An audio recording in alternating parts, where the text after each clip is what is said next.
Realmente estamos ante alguien muy ilustre y poderoso, con toda su energía, con todo su poder, con toda su sabiduría de décadas de estudio. Disculpe, ¿nos podría comentar algo sobre Aleister Crowley y la masonería?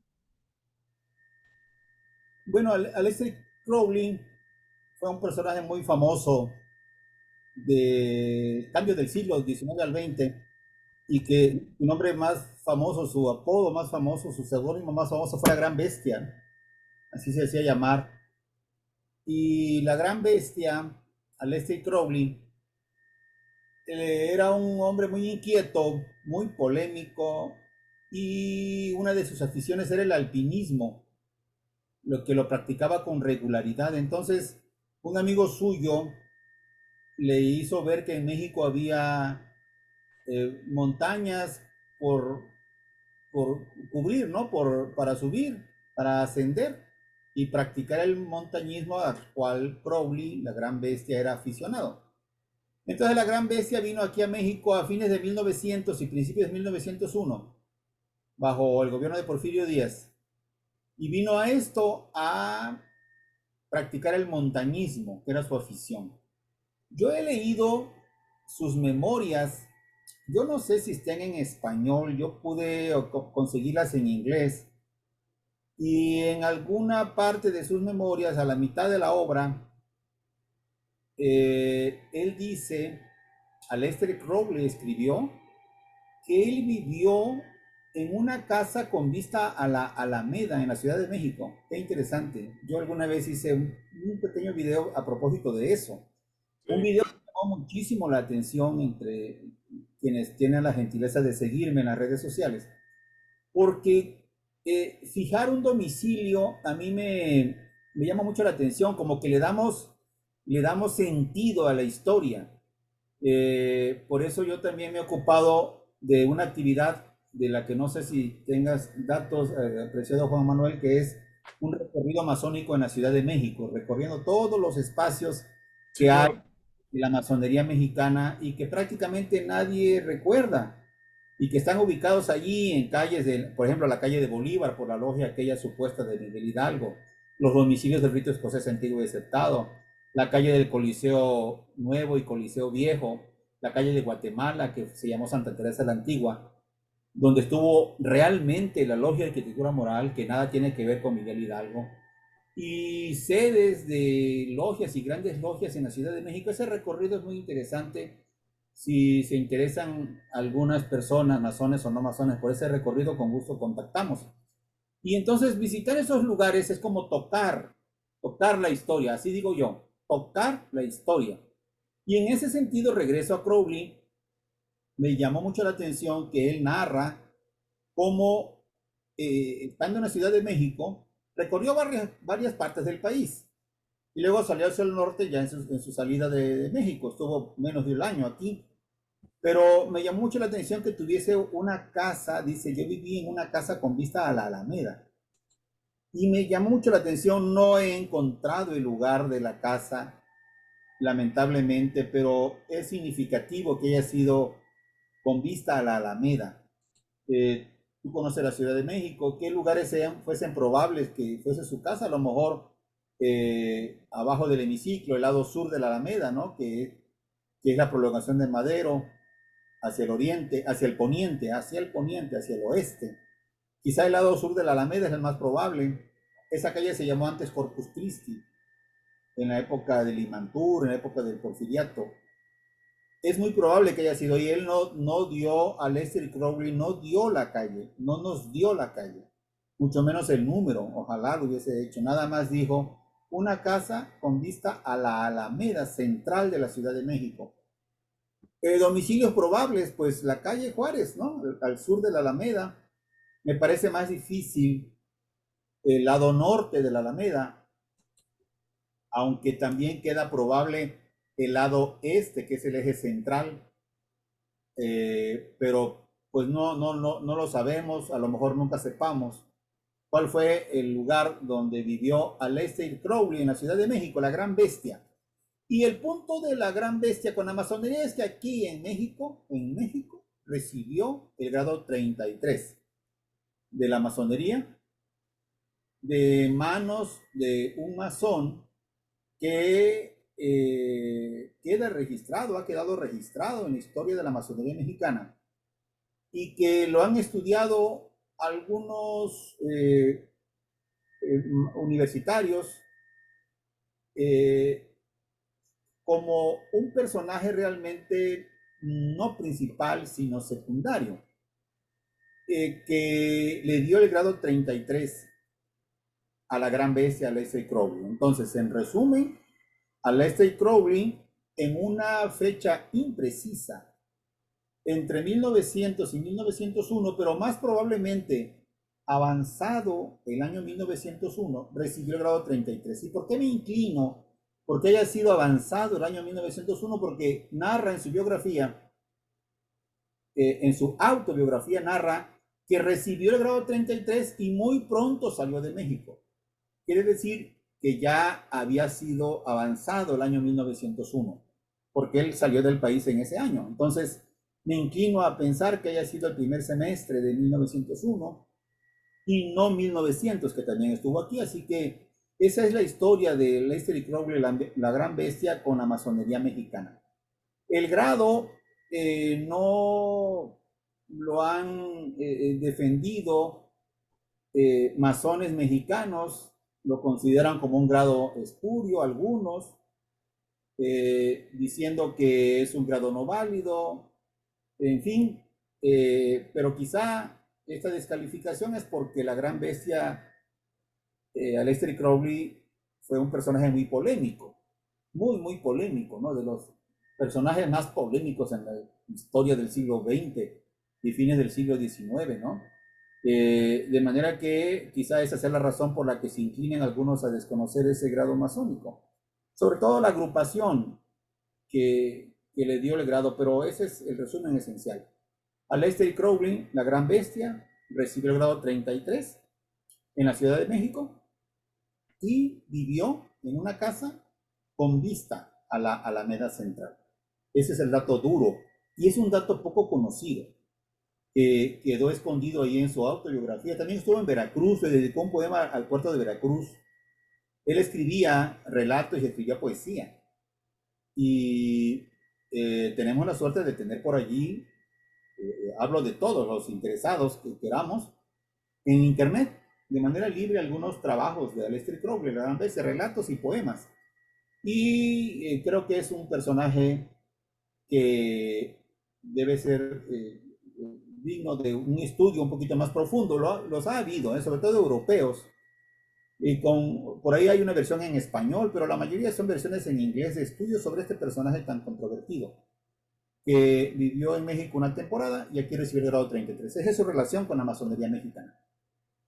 Excelente respuesta, abogado, escritor, ingeniero Wenceslao Vargas Márquez. De hecho, Aleister Crowley escribió la misa gnóstica y bueno, decía un masón de grado 3, 3399 de rito Memphis Mizraim unificado, creado por Garibaldi y otros, que dice, soy masón, pero no por mi comprensión de la masonería y de sus grados y cómo vivía, y no porque se los hubieran otorgado. Pero bueno, sí, definitivamente hay que estudiar muchísimo más la obra de Aleister Crowley, maestro Perdurabo, pero también tenemos que estudiar la obra de Wenceslao Vargas Márquez. ¿Cómo podemos estudiar su obra que está excelente? ¿Cómo estudiar mejor su libro? ¿Cómo está Pues mira, estructurado? mi libro, La masonería en Presidencia de México, está dedicado a documentar, como ya he dicho, cuáles presidentes han sido masones y cuáles no.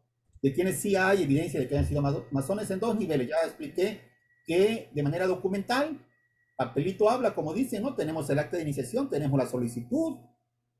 Por ejemplo, en el caso de Carlos Salinas de Gortari, tenemos la solicitud. Aquí en mi libro pueden encontrar la solicitud de ingreso de la masonería de Carlos Salinas de Gortari en 1966. Y un cuadro logial donde aparece como aprendiz. Mi libro es un libro serio que busca documentar y afirmar con documentos. Y si no son documentos, son testimonios de primera persona no documentos, no, perdón, no testimonios de terceros, no, testimonios en primera persona. Yo estuve allí, yo conocí, yo vi, yo viví, yo dirigí, yo estuve, de ese tipo. Y entonces el libro está dedicado a eso, a documentar esta pertenencia de los gobernantes mexicanos, los presidentes, los dos emperadores, y está dividido en 8 capítulos que más o menos dividen a la historia de México desde un criterio mío, personal, de cómo organizar el libro. Estamos hablando de la época del virreinato, la independencia, la primera República Federal, la República Central, la época de la independencia, de la reforma, de la intervención francesa, con la negativa que ya dije para Maximiliano, luego la Revolución Mexicana, los tiempos recientes. Los tiempos recientes son de 1940 hasta la fecha. Así que así está dividido el libro, 8 capítulos, y al final hay 40 y tantos documentos masónicos que prueban la participación de algunos presidentes a la masonería. ¿En qué concluye el libro? El libro concluye en un análisis final sobre todo lo que se está presentando a lo largo de 550 páginas. Y para concluir con que lo que yo me pregunté hace 40 años sobre la pertenencia, sí o no, de todos los presidentes a la masonería es falso. No todos los presidentes han sido masones. Después de la publicación de esta segunda edición de mi libro, me encontré una negativa escrita de Álvaro Obregón diciendo: yo no soy masón. Se lo dirige a un general de apellido Mireles, quien se lo pregunta, le da un informe de las logias de Nayarit a Álvaro Obregón y le dirige la carta como masón. Le dice: querido hermano Álvaro Obregón. Y le da el informe, y Álvaro Obregón le escribe a Mireles, palabras más, palabras menos, yo lo digo con mis propias palabras: a ver, general, ¿de dónde sacas tú que yo soy masón? Yo no soy masón, nunca he pertenecido a la masonería y me declaro libre de todo compromiso masónico. Fíjate bien la fecha, apreciado Manuel. La fecha es 19 de julio de 1923. Esa negativa de Álvaro Obregón de que es masón. 19 de julio. Y al día siguiente, 20 de julio, Pancho Villa es asesinado por masones. Ese es otro punto que a mí me llama la atención. Bien, menciono lo de Álvaro Obregón porque es un ejemplo de un presidente que no fue masón, o al menos dijo que no fue masón. Él, ¿no? En alguna afirmación a lo mejor gratuita. Pero el resumen es que no todos los presidentes han sido masones. Ese es el punto, el que yo quise investigar desde hace tantos años. El otro punto es que si es requisito ser masón para ser presidente de la República, y la respuesta es que no hay tal requisito, no existe. Pero ¿qué fuerza ha tenido esa afirmación? Esa conseja, diríamos, ¿no? Dirían los abuelos, una conseja, una mera creencia, una afirmación gratuita, pero ¿qué fuerza ha tenido? Mucha fuerza ha tenido esa afirmación.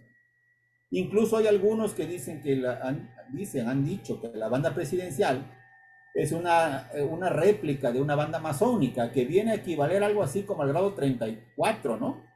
Y dicho en otras palabras, el colmo de la investidura masónica sería la banda presidencial, lo más alto. Y no tiene sustento esa afirmación. Entonces, no todos los presidentes han sido masones. No se requiere ser presidente, ser masón para ser presidente. No se requiere. Eso no se ha podido demostrar. Pero han sido afirmaciones de mucha fuerza en las filas de la masonería tradicional. Y una afirmación tan fuerte, con tanto arraigo como la de que Miguel Hidalgo fue masón. No hay elementos para afirmarlo ni para sostenerlo. Y yo lo reviso aquí en mi libro, en un apartado que es tan largo como el de Maximiliano. Creo que son los dos personajes más analizados en mi libro, porque son los dos que ocupan más páginas. Y en el caso de Hidalgo, revisando todo lo que hay de su excomunión, el edicto que ya dije del 13 de octubre de 1810. He ido a la sede de la supuesta logia en Las Ratas. Fui a buscar dónde estaba la logia de arquitectura moral y encontré su primera sede en Santa Teresa la Antigua, que fue la segunda calle de Guatemala. Hoy mismo en la Ciudad de México está la primera calle de Guatemala y la tercera calle de Guatemala. La primera calle de Guatemala está al poniente, al oeste del Templo Mayor. Y la tercera está al este o al oriente del Templo Mayor, es decir, izquierda y derecha del Templo Mayor, para decirlo de manera más coloquial sobre el plano. La primera a la izquierda y la tercera a la derecha. Y la segunda de Guatemala, esa fue Santa Teresa la Antigua. Y esa calle ya no existe, porque en ella están las ruinas del Templo Mayor. Entonces esa calle no existió, pero yo la busqué y la ubiqué como primera sede de la Logia de Arquitectura Moral. Y la segunda sede fue Coliseo Viejo 20. Me tomó mucho más que 35 años encontrar dónde estaba Coliseo 20. Desde el principio he sabido que la Logia de Arquitectura Moral estaba en Coliseo Viejo 20. Lo que yo no tenía era la ubicación del 20. ¿Dónde estaba el 20? ¿Entre qué calle y qué calle? ¿A qué altura de la cuadra? ¿A qué altura de lo que hoy es 16 de septiembre? Porque el Coliseo Viejo se convirtió en la actual 16 de septiembre. La calle 16 de septiembre está al sur del Zócalo, hacia el poniente, hacia la izquierda. Ese es 16 de septiembre. Y va a parar hasta Bolívar. Y allí estuvo el domicilio de la Logia Arquitectura Moral, la segunda sede. Yo no sabía dónde estaba el 20, a qué altura, la primera casa, la segunda, la tercera, la quinta casa, a la mitad de la cuadra, en la acera sur. Como es una calle horizontal sobre el mapa, o es el paramento norte, el lado norte, o es el lado sur. Nada de eso sabía. Hasta que tuve la suerte hace 3, 4 años de encontrarme un plano comercial llamado el plano de Popper Ferry. El plano de Popper Ferry es un plano comercial que hizo un señor llamado Julio Popper Ferry, que era un europeo que vino aquí a México, estuvo un tiempo bajo el gobierno de Manuel González, el presidente González, y se ocupó de hacer un plano meticuloso comercial de la ciudad. Y qué suerte la mía, la de quienes nos hemos dedicado a esto con acuciosidad, que tuve la suerte de encontrar. Mira, aquí está en la página, ahorita te digo, la página 503. En la página 503, aquí está la reproducción del plano de Popper Ferry, donde ubica con toda exactitud el 20 de Coliseo Viejo. Y cuando yo la encontré, bueno, desde luego salté de gusto. Por fin encontraba yo la sede física de la Logia de Arquitectura Moral. Entonces, darle ese sentido histórico de hallar los domicilios, que ya dije que es como tocar la historia, ha sido parte de ese trabajo. Está dividido en 8 capítulos. He revisado mapas, archivos nacionales, extranjeros, gracias a estar en línea, porque si no estuvieran en línea no tengo cómo. Y me he apoyado en biografías, autobiografías, archivos masónicos, desde luego, de logias, de grandes logias, y en obras de otros autores. Y de esos otros autores que yo he revisado, me ocupo solamente en sus trabajos de 100, 200, 300, 500 páginas, me ocupo nada más de encontrar datos de los presidentes mexicanos. O sea que pago el precio de leer una obra de 500 páginas para rescatar de ahí 5 renglones, 10 renglones de algún presidente mexicano. Ese ha sido el trabajo. Y eso se condensa en esta obra de 550 páginas, más de 30 imágenes, en una revisión meticulosa, cuidadosa, seria, que no diga en ninguna parte se dice o dicen uno, no. Esa es una falta de respeto al lector. El no tener el dato y aventurar puras conjeturas es falta de respeto al lector. Ya dije, si tengo el documento lo publico, aquí están los documentos publicados al final. Si tengo el testimonio lo publico, y si no tengo nada mejor guardo silencio. Esa es mi regla. Aquí tenemos, por ejemplo, una imagen de una imagen del presidente Calles en una ceremonia masónica. Está esta imagen del presidente Portes Gil. Están imágenes del presidente Pascual Ortiz Rubio, de Miguel Alemán. Esta que está en la parte superior es el acta de iniciación de Lázaro Cárdenas del Río. El acta de iniciación. Aquí está Carlos Salinas y su documentación masónica.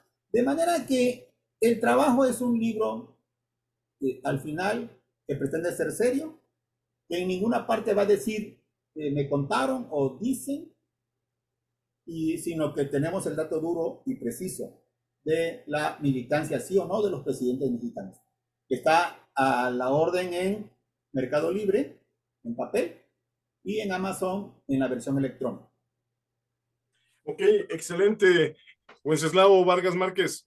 Me parece súper importante que usted tiene una percepción del espacio propioceptivo, algo así como los navegantes y la Rosa de los Vientos, la Stella Maris, como se ubica muy bien en planimetría y todo, con una visión muy poliédrica, multidimensional.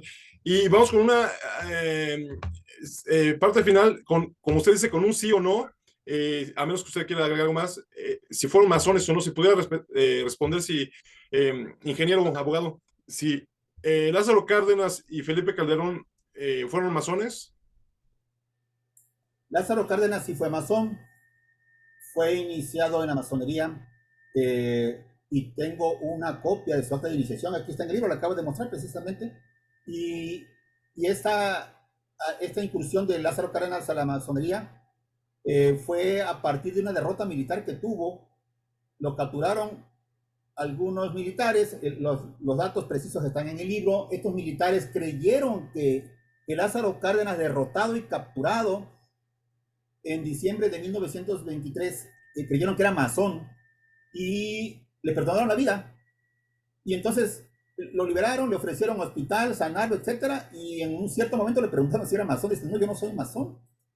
Y entonces ese hecho no es anécdota, para empezar, no es anécdota, es un dato histórico comprobable en varias versiones. Ya dije que el libro no tiene anécdotas, ni tiene dicen o dijeron o platican, no.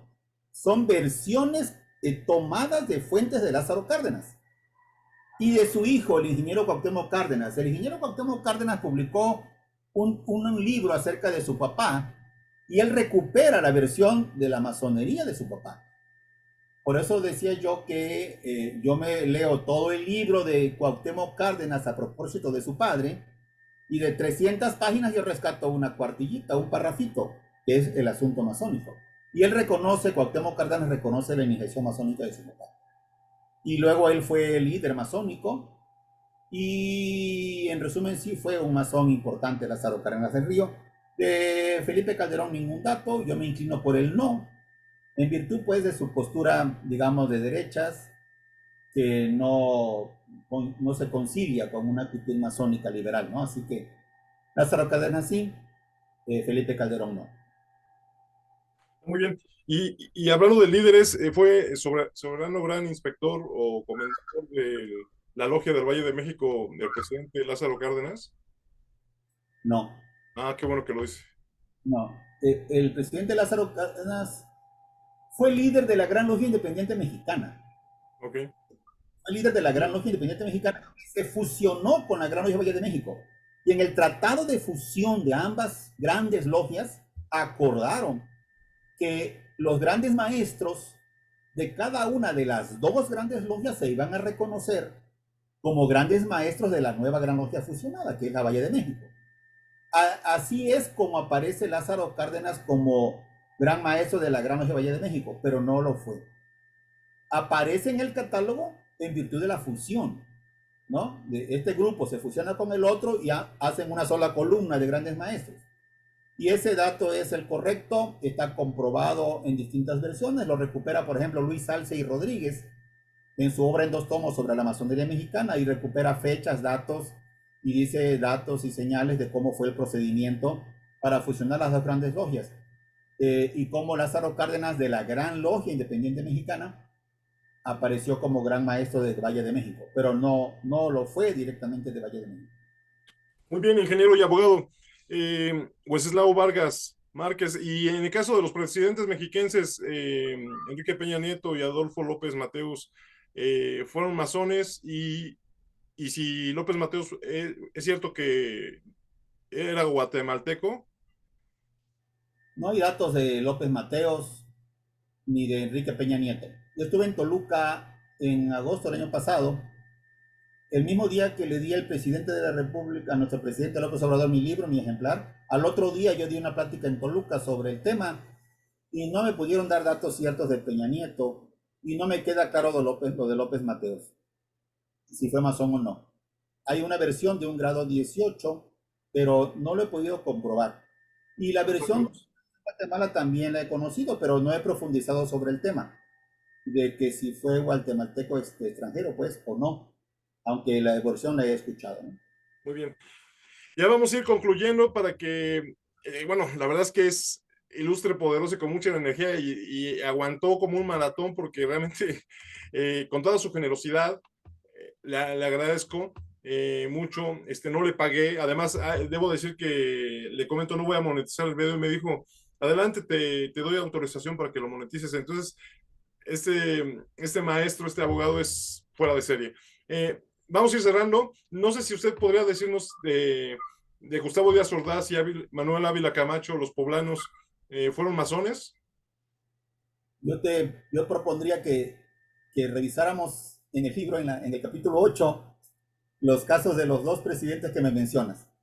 Pero no hay datos al respecto, ¿eh? Okay.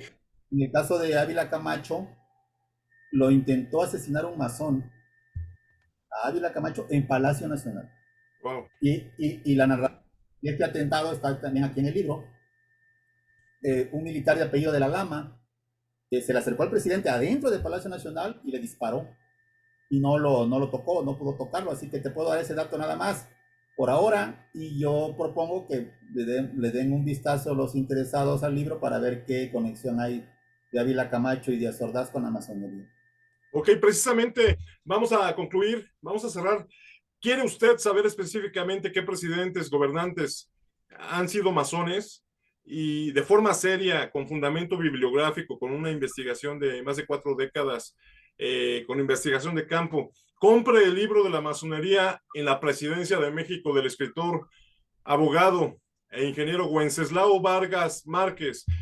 Wenceslao, abogado, ¿cómo podemos adquirir su libro? ¿En qué plataforma se encuentra disponible? ¿Está en electrónico, en formato físico? ¿Cómo se pueden poner en comunicación con usted? Bueno, mi libro está en dos versiones. La electrónica está en Amazon. Se descarga ahí en cualquier aparato lector de libros electrónicos. Está en Amazon y está en papel también en Mercado Libre para quienes les gusta la lectura tradicional, que es precisamente, el que yo sigo revisando una y otra vez. Está en papel, así que Mercado Libre en papel y electrónico en Amazon. Y doy conferencias